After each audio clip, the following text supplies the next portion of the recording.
Hey, what's up, everyone? So I was in a Discord call with one of my friends the other day, and we were kind of spitballing and trying to figure out, how you would explain to a relatively new player or a player with like a different background, how you would transition into one of these tag fighters.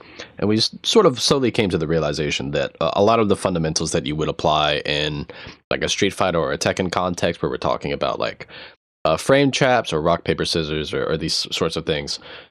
It's not that they don't exist in a tag environment. It's that the context is so different that they're certainly de-emphasized.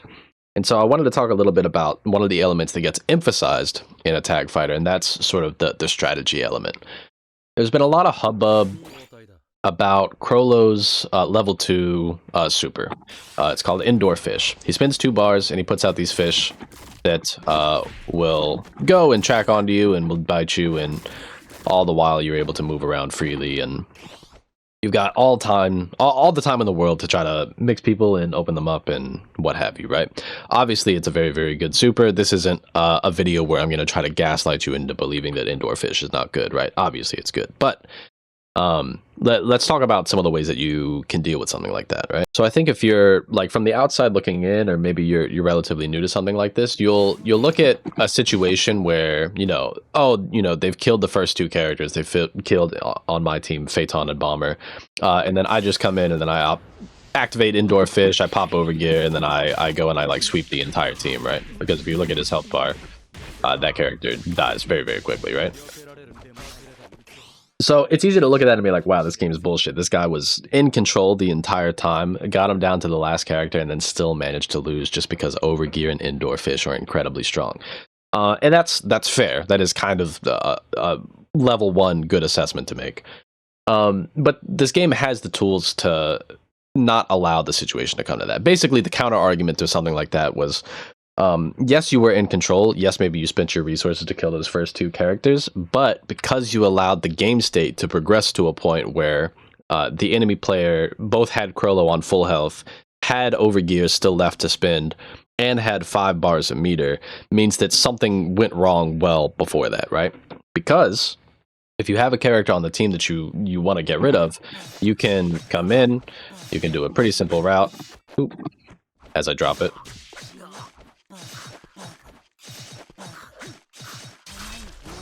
Build a little bit of meter, do your super, and then tag them in. Boom. And then as they're running in, you're able to like call an assist, lock them down, you can do a mix-up, whatever. But the point is that if there's a character in the back that's threatening to take over the game, if the game progresses to a certain state, then you can't allow the game to progress to that state, right? You have to swap them in, and you have to take care of that situation. So the point that I'm driving at is that these tag games really, they become strategy games because it's all about the allocation of resources. And I think one of the things that makes Nin Impact particularly interesting is all of the different resources that you have.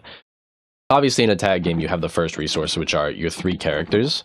If somebody dies, you just don't have access to that character on point, their point tools, or their assists anymore, right? You can't DHC into their supers, so you're not able to extend, and all sorts of other stuff. Sometimes you use active tag as like a movement option, where like I'm advancing in and I'm calling somebody else, but like I have the ability to tag, or I could like super jump up here, and then if that hits, then I'm down here, right? So you just lose a whole bunch of options if you lose a character. Beyond that, obviously we have meter. Most characters have a level 1, and then they have a level 3, but sometimes they have like a level 2, or they have a secondary version of their level 1 or what have you. You have the Overgear system, which is both like, I don't want to say it's a defensive option because it's not really, but you're able to like pop people up. It does have like a hit, so if you happen to hit somebody with it, then you'll get a full combo off of it. Obviously, it scales your damage and speed, and gives you hit stun on your dashes and all sorts of other crazy stuff. So it's a really, really important resource. But I think one of the more interesting ones that I haven't even really mastered using or really implemented very much is this Quick Gear one. It's kind of the newest one, right? And it's just, as the game progresses, as you take a little bit of damage, you'll gain these pips that are like next to the Overgear, and you'll be able to use them to cancel your moves and make things safer, right? And so the point is that the power is very, very high, where like calling assists to be able to try to control space. We're trying to lock the opponent down, and then we're going for stuff. But you have all of these different resources to be able to finesse the game into a state that you want it in. The reason why I selected this enemy team is because it's a team that I've played against and I think is particularly good. Kite has really good options for zoning people out. Morel has really good assists for sort of keeping people at bay. And then Leorio is kind of like a backup that's just like generically good. Has really good projectiles, has armored moves, has standing lows and overheads and all sorts of other stuff. So he's just like kind of scary back there, right? But basically we have like zoner, assist, zoner as like the team layout, right? And so if you're playing against this and you want to deal with it, then you just have to route in a way that's going to allow you to swap in that Morel. Call an assist, jump over. Well, I didn't exactly lock him down, but you get the idea, right? If the team structure is set up in a way where it's particularly dominant, it's hard to deal with both like Kite zoning and Morel keeping you at bay, like keeping you at pace, then like you kind of have to like wait out the Morel assist, which is like the Hagar spin that he comes out and does. Try to get a punish while the window's down, and then try to snap into the Morel so that you can deal with the high utility that's sort of like the glue keeping that entire team together, right? So if we're looking at like a Street Fighter 6 or a Tekken, a lot of it comes down to like finessing your way into like just the right position, or especially in Tekken, it's very like mind game heavy where you condition them like, okay, I've done a high 3 times in a row, this time they're gonna duck, so I do like my launching mid, or just stuff like that. And in these games, when you're looking at it from the same perspective, you see tools that are like really, really powerful, and you're like, oh fuck, this game looks like nonsense. Like people are dying in one hit and whatnot, and that's true. But even in this game, if a character is dying in one hit, that's still a 3-touch game, which is more than we could maybe say about a game like Tekken, where you can easily die in 2 hits. And B, yes, these tools are really, really powerful, but that is what makes the game about how you are using those tools, right? You have all the options available to you to tackle the problem that is in front of you, but you have to use good movement, you have to layer your assists well, and you have to know like, okay, how do I disrupt the enemy team? Like what is their goal? What would they like to get out of the situation, and how can I prevent them from getting that? But yeah, I don't have like a ton of match footage that we can comb through because A, the netcode is kind of bad, and B, the game just came out. But I hope like talking about this has been somewhat interesting for you. I'll try to get out some more Nin Impact videos, and I am very hopeful that the game gets patched because I do think the game is a tremendous amount of fun, and I think, if we can get it into a state where I can happily recommend it, then I would be really happy, because this is like the only fighting game I want to play at the moment. I actually did find some match footage that I think is probably good enough to talk about, so let's talk about it. Let's watch it. This is a match between myself and Aiden's Pro, and again, just a couple of disclaimers. The net play is not very good, so we're making mistakes. The game is pretty new, so we're making mistakes. This isn't to commentate on anybody's play or to say that this is what you should do or this is what you shouldn't do. This is just some analysis, right? We're all adults here. Okay. Let's check a look. So coming into this match, the thing that I'm thinking about really is trying to get in the Netero and kill him. And it's for like a less obvious reason than trying to snap in Chrollo. Chrollo, you're snapping him in because you don't want to deal with indoor fish. Netero, I'm trying to snap in because I'm unfamiliar with him and he scares me. And that's pretty much it. I think in hindsight, maybe the Phaeton is a better call just because his assists are like probably the strongest on this team, question mark.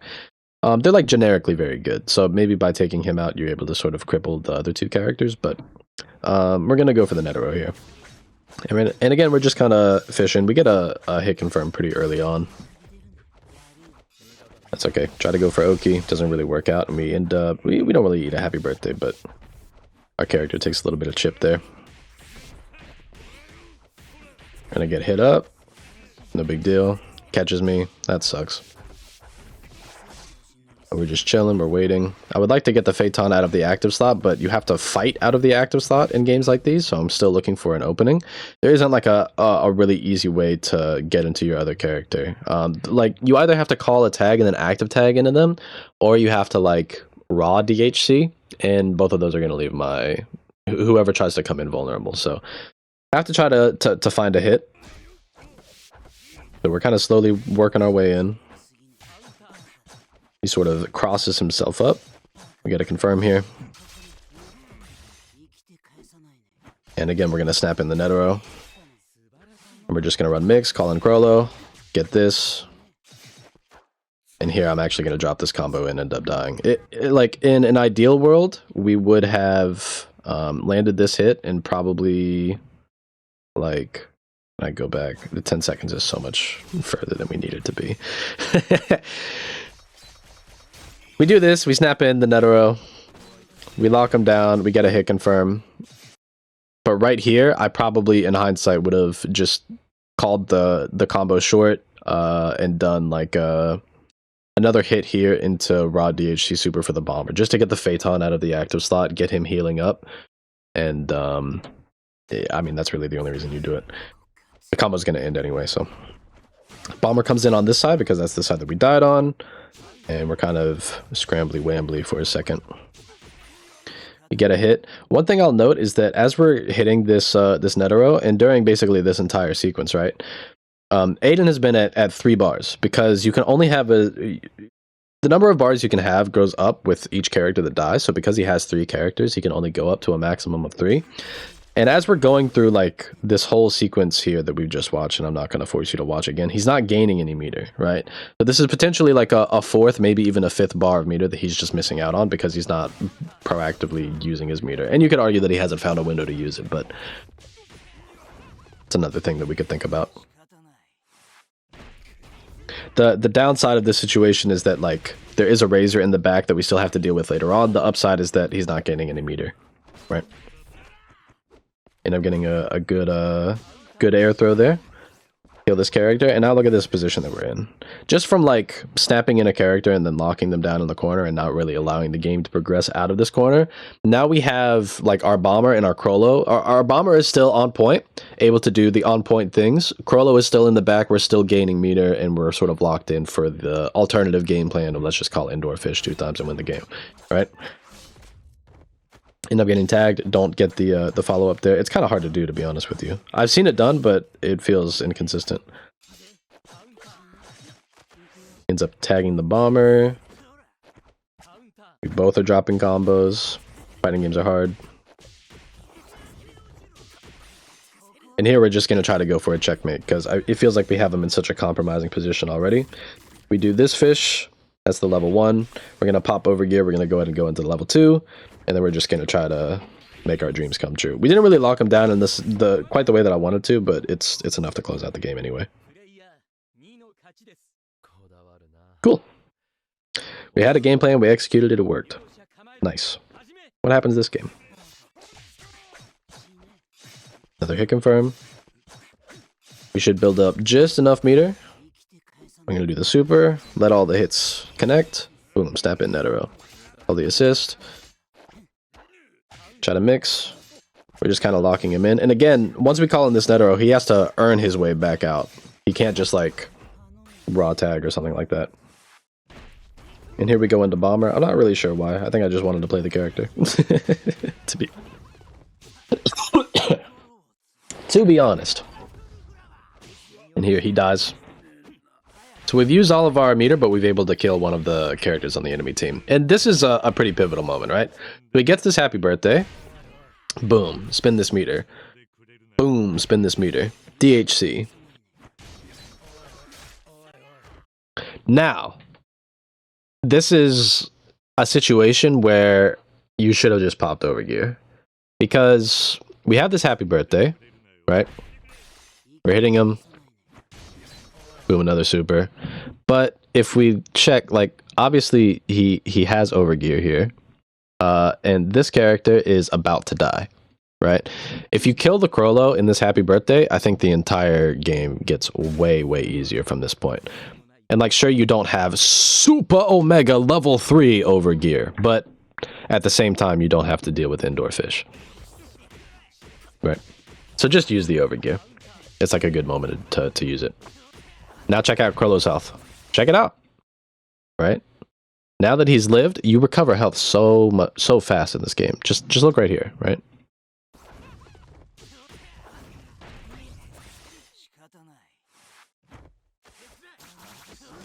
He's recovering health so fast. And that's all just a consequence. Like, now he's back at full health, and I have meter to spend again, right?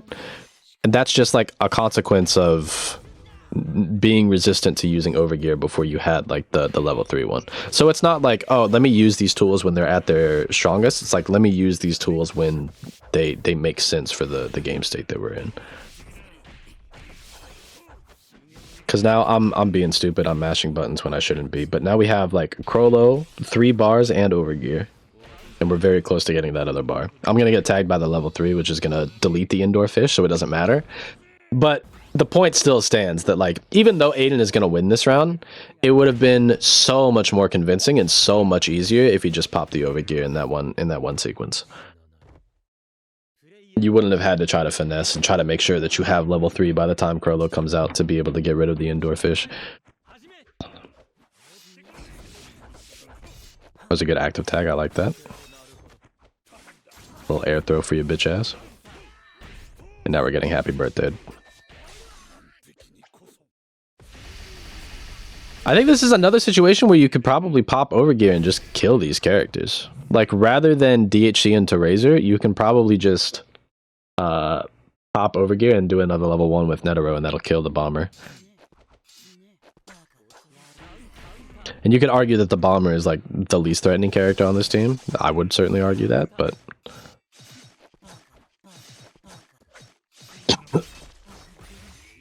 killing a character is pretty much always really good.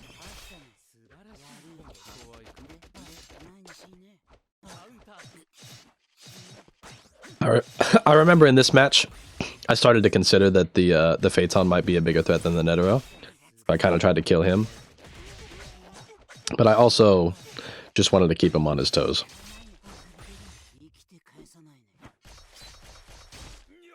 Now we're kind of in a tough spot because that super isn't going to give me a hard knockdown. He kind of flies away, right? And he still has plenty of health to work with. There isn't really... I'm all out of meter. There like isn't really an assist that makes sense to call. Like, it's kind of a weird situation where we just have to go right back to playing neutral. And Netero is not playing neutral with me. You see how he's moving around. So, just not having to deal with this would have been preferable. Can maybe get like a hard knockdown, call the Crollo assist to lock him down and kill this character on the next hit. Would have been better. And here we're just going to try to kill the Netero. And we just barely don't get there. And now we might eat shit for it.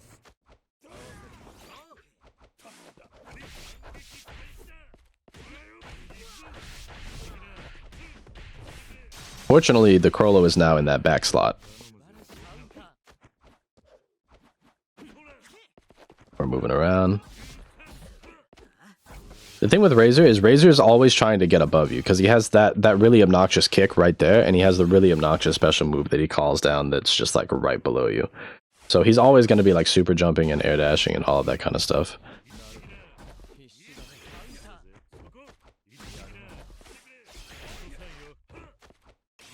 Really, I'm calling Indoor Fish here just because I need some space to breathe.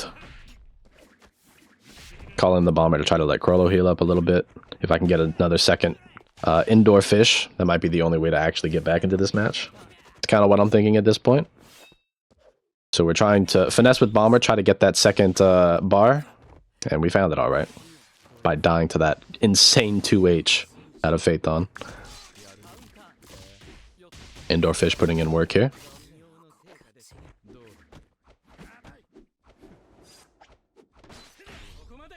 And we end up losing to an air throw. But ultimately, I hope that does like a decent job of showing off like different ways that you can approach a problem, and like tagging in characters that you feel like are relevant, trying to get rid of them, trying to swap out characters that are low on life. It's all about managing all of these little resources and like, when do I want to spend these things, right? I think that's like the really interesting part of this game. But yeah, that's going to do it for this one. All right, peace.